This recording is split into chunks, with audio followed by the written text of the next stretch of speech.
I think people should realize that you have an opportunity to start a new business without customers, without cash flow. You should consider buying a business, an existing business, and you help people with that whole process. Yep, and it's usually less expensive in the long run and the short term to buy an existing business than it is to start one. Because when you start one, you have zero customers, zero cash, nothing. Making that first dollar is a big deal because it might be the only one you make for a while. So buying one, you're buying cash flow. You're buying what's already done in the business.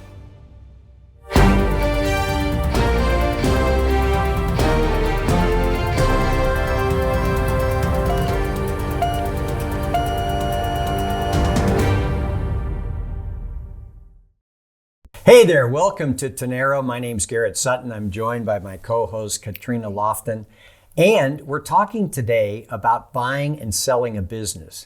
Now, Katrina has been in this business for many years, and she has a story about selling a bar. Yeah, one of my first listings, one of my first businesses I sold, I was 20 years old, and I couldn't really go into the bar. But I could sell it. So I did sell it before I turned 21. And Katrina's so good that she sold the bar. Right. So, right. But you have a lot of experience in buying and selling businesses. I do. And for the Rich Dad Advisor Group, I wrote this book, Buying and Selling a Business.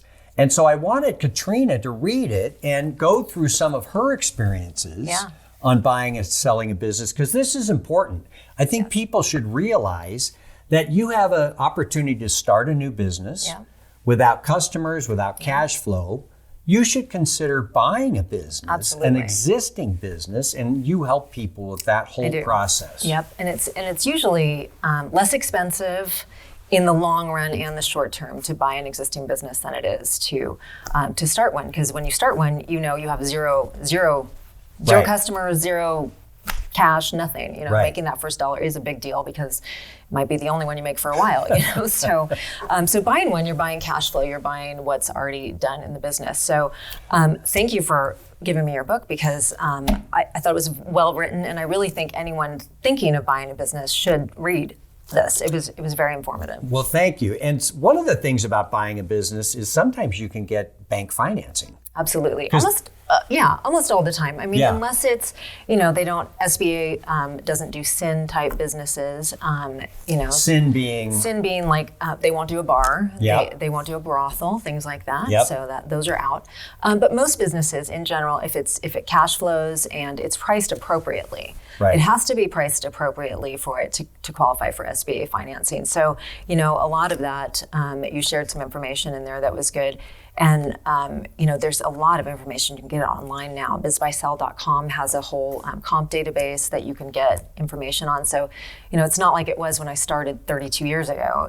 There's so much information out there on how to appropriately price a business. So you can get comps on other businesses, similar businesses, geographically similar, all that. Interesting. Geographically, we don't really care that much about how close it is to the subject business.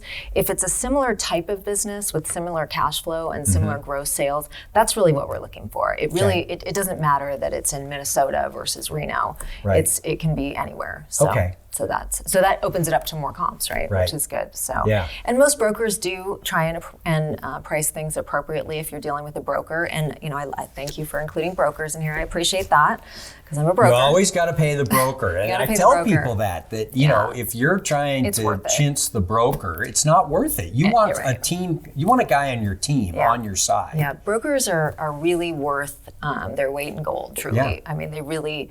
And buyers don't pay the fee. The seller pays the fee usually. I mean, occasionally a buyer will pay a fee or half a fee or something, but it really doesn't cost the buyer anything. So it's use the broker. They usually have a plan for you and will help you along. There's so many. I mean, the thing to point out here, look at how long this book is. I mean, there's so many steps, and you did a great job outlining the steps. But there are a lot, and there's a lot that is over most people's head, frankly, the accounting and due diligence and what you need to ask for. And from a corporate standpoint, you're an attorney as well. Like, all the things you have to go through if you're going to buy the stock of a business, if you're going to buy the assets, there's so much Right. I think people are going to read this book and say, "Oh my gosh, I need a broker." That's what they're going to, because they're going to be overwhelmed. Because there's I'm happy to help out. Yeah, I know, but it's good because it gives you a guideline of, kind of step-by-step process of what you need to do. And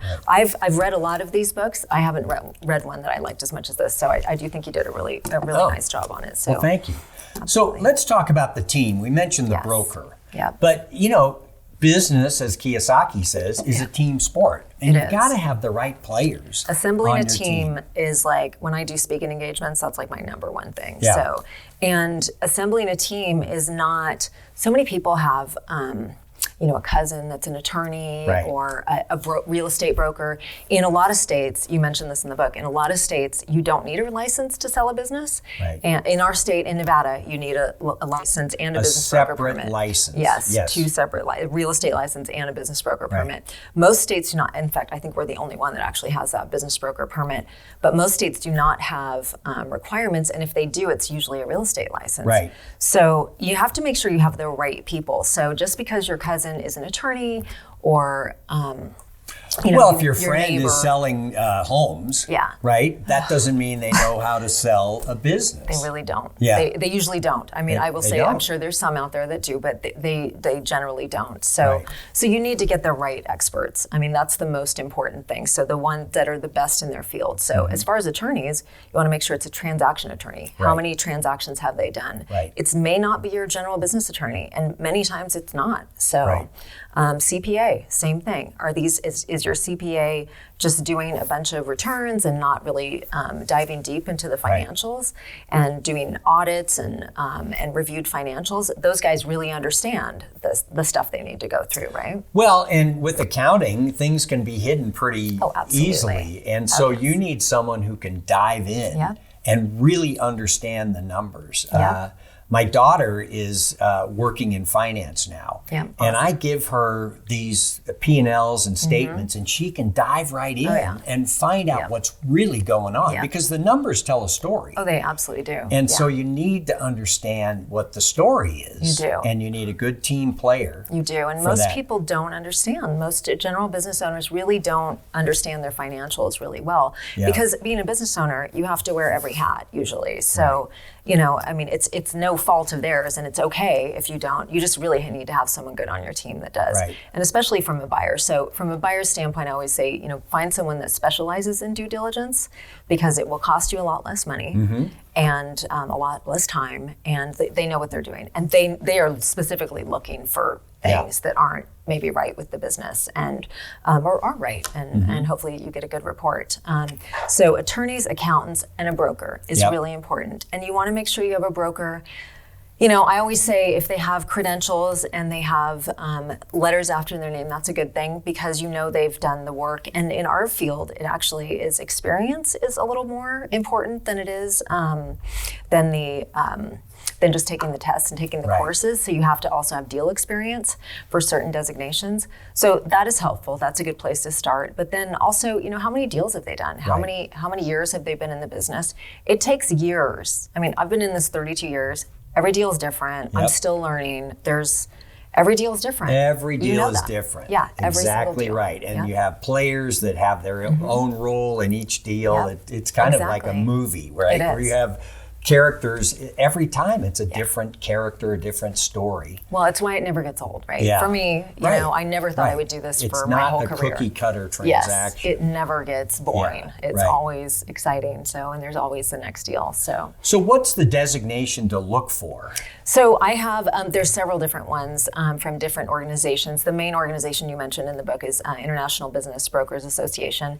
And then there's also the M&A source for larger deals. So deals, say, from like 2.5 million to 30, 40, up to 50 million, I would say. So for those larger deals, you would want to make sure you're dealing with at least an M&A MI, which is a master M&A intermediary. And then CBI means certified business intermediary. So, and that, at least they've taken the classes and have the experience. You have to have at least 2 years experience to get that and take quite a few classes that are, really helpful to someone. But you said even more important than that is the number of deals you've done. Yeah, it really is. Because a lot of people, are just doing deals and not getting their designations. They don't care. Actually, I didn't get mine probably for 15 years or so, Yeah. you know, because I was just busy doing deals and I didn't have time for that. Exactly. So, you know, nothing is better than experience in this industry. I mean, just nothing. It's so important, you know, So Katrina, I know you've done this for a while, and for me, one of the big issues in a sale is confidentiality. Yes. How do you handle that? Well, in our firm, we won't show you anything until you sign a confidentiality agreement, non-disclosure agreement. And so we also, you know, I operate in Nevada and California. In California, I can write ads that are a little more, you know, specific on the business. In Nevada, I have to be pretty vague because we only have a handful of each type of business here, especially with the kind that I deal with. So you have to be super vague, and I just want, you know, people to pick up the phone and call. And then, like, I had a deal the other day where the guy just kept asking me questions, and I said, look, I would be happy to answer your questions once you sign the NDA, but I just cannot. It's a very small town. If I answer your questions, you will absolutely know who it is, and I will not answer the questions until you sign the NDA and tell me how much money you have. So, you know, I want to make sure they're qualified and I won't show them otherwise. Good, because some people are fishing. I mean, you'll have competitors that want to see your numbers. And those people usually won't show you the money, right? So, because they're fishing, right? Yeah. So that's the easiest way to get around that, so, But you also don't want people identifying to your workers that the business is for sale. That's such a hard thing, and it's difficult, and especially in the larger businesses, it's difficult because sometimes we have to tell the bookkeeper or the CFO, you know, and get them involved in the process. And many times the buyer wants to interview those employees. A lot of times they want to interview the employees. We have to say, no, you can't do that, because what happens is people get scared. People don't like change. Employees don't like change. They like everything to stay the same. So it's best to tell anyone but key employees you absolutely have to tell, and get them to sign an NDA too, so that they're not blabbing to other people. It's best to tell them kind of when you turn the keys over. Like that. I mean, sometimes you have to get the payroll information in advance, but at that point, you know, there's nothing they can do. What you don't want to do is like close the sale on Friday, tell the employees, and then expect everyone to show up with a happy face on Monday, because they may not. So, and in this environment where good employees are hard to find, it's just better not to tell them until the very end. Well, and the risk is that they find out the business is for sale. There's someone new coming in who may not like them or their performance. And they think in their head, oh my gosh, I can't work for anyone but Garrett. Garrett's the only person I can work for, you know, and they don't know. They don't know. But there's that uncertainty, and there are other opportunities out there. So exactly, they'll be gone by Monday. Exactly. So it's really it's hard to do, and so many business owners I talk to say, well, I've known him for 30 years. You know, he's worked for me forever. I'm just going to tell this one employee or these two employers or three employees, and I'm like, I know you think they're your best friend. They're not. They just aren't. At the end of the day, it's about their livelihood. It's, you know, it's like, consider it like your firstborn. Like their business to the seller is their firstborn. To the employee, you know, their paychecks. They're not even like related. Their firstborn son, you know, they're not related. Exactly. So they're not. That's a hard thing to do, and people feel like they owe their employees.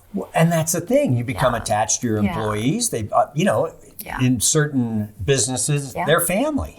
You know, you care about their kids. Absolutely. I mean, when I sold my business, I sold mine, 2 years ago, and I've known these guys that work for me, you know, forever. And we had other offices, and, you know, I didn't tell anyone. And it was hard. So I know how hard it is. But, you know, it's important. I didn't want to disrupt the company. Well, and the buyer appreciates that. I mean, the buyer doesn't want to show up and have, you know, the top 5 key employees gone. No, they don't. And they need a chance to win them over. It happened, and believe it or not, it was my ex-husband. Maybe this is why he's my ex-husband. He doesn't listen very well. But he told his manager, and when the buyers took over that Monday morning, it was like a Friday. I'm not even joking about that Friday thing, and then let him think that really happened. And his general manager did not show up on Monday. He went somewhere else because he found out who the buyer was, and he didn't think he could work for them. So. Boy, there's a lot to this. And so one of the other issues that I write about, and for me it's really important, is do you buy the assets of the business or the stock of the business. Okay. Now, when you buy the assets, you're buying the equipment, the intellectual property, the trade name, tables, chairs, coffee cups, all that, customer, goodwill, but you're not buying the shares of the corporation or the LLC that owns the business. And if you do a stock sale, you're actually buying the shares of the business and everything that comes with that. So what do you like? Well, I tend to do, it used to be that I almost always did asset sales, where you start a new entity. Right. And which is why I do refer a ton of people to you for that. But it depends on the business. So lately I've been doing a lot more stock sales. And the reason is because like in construction companies, they have contracts and we don't want to disrupt the contracts and have to go tell, because the more people that know that the business is on the market, the worse it is, right? We don't want that. We don't want, with the purpose of the NDA, we don't want the customers to find out. We don't want the employees to find out. So we have to be really careful with that, because if you do an asset sale on a construction company or any type of company that has contracts in place, typically there is a change of control clause in there, and then you have to go talk to. You have to assign the contract to the new entity. Exactly. And that could be a problem. It could, and they may say, nope.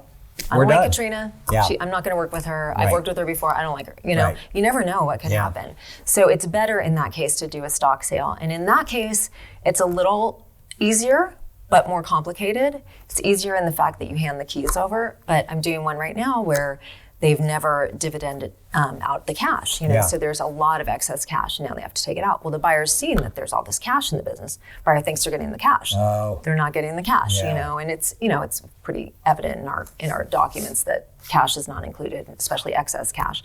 Some cash may be in a stock sale, but not excess cash. So that's, a common misconception is, what do you get in a stock sale? And then if you do that and all the assets are depreciated, can you get a step up? And you can, right? So but the thing with the stock sale, why so many people want you to buy their stock, is they've held it for more than a year. Tax reasons. And it's a capital gain item. Yep. And so they have better tax treatment if they can do the stock sale. Right. The problem with the stock sale, and you know this, is that if something happens, if there's been a claim, if someone comes back 2 years later and says, I was sexually harassed within the company, you have bought the stock. You've bought all those issues. With an asset sale, you're just buying the table. You're just buying physical assets, and you're putting it into a brand new company. Right. So you don't have those trailing issues that you would with a stock sale. But like you say, there's so many reasons to do it either way. There are, and I mean, this is where it really is so key that you have the right advisors, that you have the right attorney that understands that. And that is not every attorney. And, I have some great attorneys that I work with in town, and you're one of them. But there are some that just don't understand this. They've never done it, and maybe they took a class in law school about it, or they think they can do it. But it actually ends up costing both parties more money in the long run, because you have to teach them to do it. Well, and it gets back to team. You just need someone on your team that has had the experience. And there are plenty of attorneys who specialize just in these types of transactions. There absolutely are. And they're happy to give you referrals. I mean, I always say, and you said that too, check referrals, and especially with brokers. The brokers that have sold business, they have happy clients usually. Right. So I have 5 clients you could talk to right now that would give you a honest review of me, and I would, I'm not going to give you the one maybe that wasn't happy with me. Well, of course not. Of course not. But I mean, I really can give you 5, you know, and so, in a small town like ours, you can check people out pretty quickly. Right. But it's really important to do the research on that. And I think people don't. I think they just go to whoever, So what are some of the good businesses to consider buying? I mean, is it construction? What do you see being sold? Well, in our area right now, because of the growth in Northern Nevada, any of those type of businesses are good, because the competition hasn't changed. Since there's barriers to entry to those businesses, right? You have to have a certain timeline in that business before you get licensed. So there's not a lot of people opening but competing businesses in construction and stuff. So our construction companies are doing very well here, and they have been for a while, and I think that will continue for a while. Yeah. So I really like those. I love service businesses. Service businesses are good, and that's instant cash flow. There are some franchises I liked. You mentioned franchises in your book. There's some good ones, but really do your research on it, because there's some bad ones, and there's some that may do well in Sacramento or Los Angeles or in a big metro market, but may not do well in a smaller town like ours. Right. So it's really important to do your research on that. And with franchises, I would always recommend that you buy an existing one if you can. Yeah. Instead of starting one up. It's just getting cheaper. Back to the whole startup business issue. Yeah. It usually costs far less to do it that way. And like I said, you have instant cash flow, so which is really important. And you can get financing. And, yeah.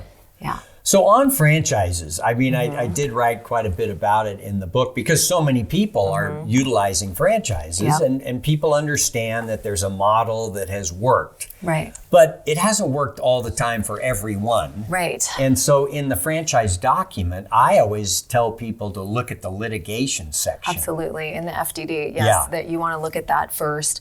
Also, Google, and now we have Chat GTP. Really Google it and see if there are some of them, like 7-Eleven, I think was the first franchise I sold, which was a nightmare. It took, I think, 6 months to close that deal. But there literally was a website, and this was, remember, this was like 32 years ago. Yeah. There was a website that the franchisees had made, like, against 7-Eleven, and how horrible it was. And they had numerous sites on it, sightings of issues that they've had with them. So, that was probably a good thing for someone that was looking to buy a 7-Eleven, to look at, because it was very difficult to sell. It's still difficult to sell those businesses. Well, people walk in and they're hopeful and they want everything to be fine, but look at what has happened before you. And in the litigation document or section of the franchise circular, they're supposed to mention all the litigation. Right. Now, sometimes the franchisor, the person selling their franchise, will say that the litigation they're involved in is not material. Well, who gets to determine that? Right. But sometimes you're not going to find it all. So I think your idea, Katrina, of digging a little deeper to find out what's out there, because litigation is all public record. Absolutely. You can go online and find out where the litigation is. Especially with franchises, you can find out a lot. And you had another good point in there too, that if they aren't registered franchise systems, that's a big red flag. That is an absolute non-starter. That's, first of all, you cannot be, you can't get an SBA loan for it. That's absolutely out. But if they haven't done that, then they're not even abiding by the law, right? I mean, they have to have that. Right. So you really need to do your research on this stuff. Well, and they also need to have a trademark. Yep. If you're going into franchise XYZ, they better have the trademark for XYZ. And a lot of people put together these franchises and forget about the trademark, and that is a really good point. Big issue. Really? And you can go to uspto.gov. Right. It's the Patent and Trademark Office's website, and look up any trademark you want. Okay. And I think that it's important, if you're considering a franchise or if you're buying a business, you want them to have the intellectual property of a trademark, trade names, all that. So the intellectual property is really important, especially for a franchise. Oh yeah, and it's getting more and more, as we have more, intangible things. So right. Yeah. Right. So are most of your sales for franchises or no? No. You don't like them? I don't love them. So I do probably, one a year maybe. Yeah. We don't have, the ones that are really good, people don't want to sell. They keep them, Right. But there are some good ones, the chiropractic ones, the massage ones, that stuff with the recurring income, that's a big, anytime you can get something, where people are paying you every month, that's a great business. Subscription model is great. And that's good for all businesses, franchise or not. But there are, like, the massage ones and the chiropractic ones, they've kind of figured that out, and they've done a good job with that. There's some pitfalls to that stuff too. But they're generally good businesses. So there's definitely some good ones. Good. So AI is in the news. How is AI affecting your business? Well, I'm seeing a lot of brokers use it to like write their packages and do their marketing. I don't like that. I'm still old school. I want to get to know the seller. I want to know everything I can about the business so that I can present it in a true and honest manner, in the best way possible, of course, but also saying, okay, we have we have some customer concentration, which is a bad thing, right? You know, we have some things here, you know, in there, and here's some of the bad things of the business. Here's the good, here's the bad. AI, I think, is taking away a bit of that. Right? It's writing long narratives on stuff that I'm just like, who wrote this? I don't, you know, you've lost me in the first 2 sentences. So I don't love that it's doing that, but it is really helpful on the buyer side. So if I have a business, like say a large construction company or something, and I'm looking for, you know, another type of company, maybe out of state to buy that, I can have AI search me and tell me who I should be talking to, or the private equity groups that might be players for that. That because you can't always see what private equity groups own easily, so because it's private. So it actually is helpful in marketing, I think, and I do think it's going to be good for our business.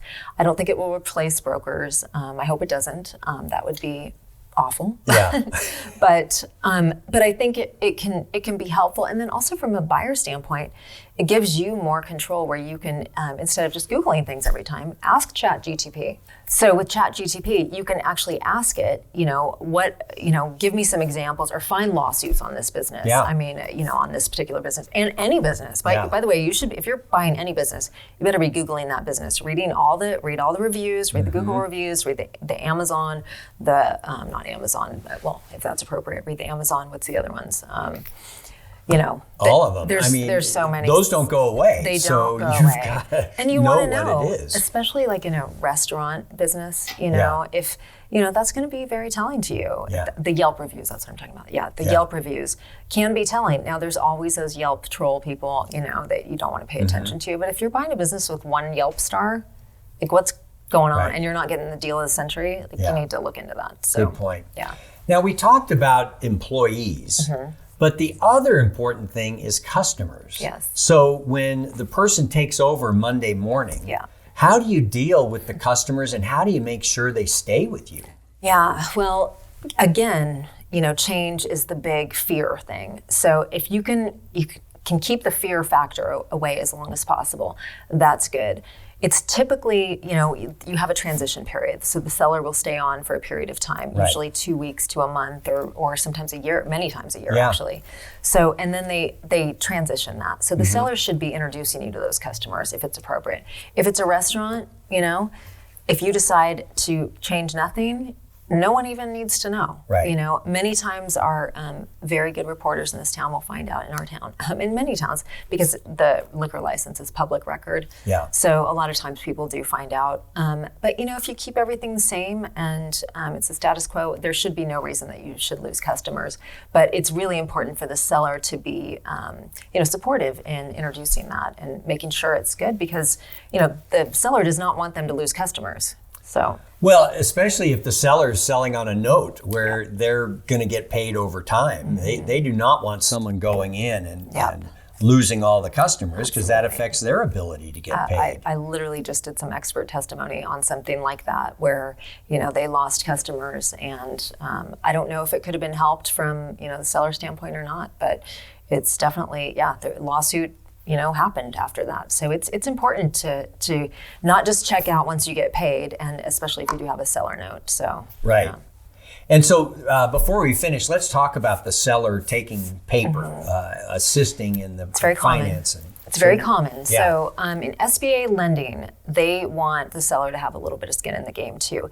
And if the buyer doesn't have, say, like 20% down, 15 is the minimum, 15 to 20% down in some form. So that can be 10% my cash, and then you as a seller could give me a 5% note.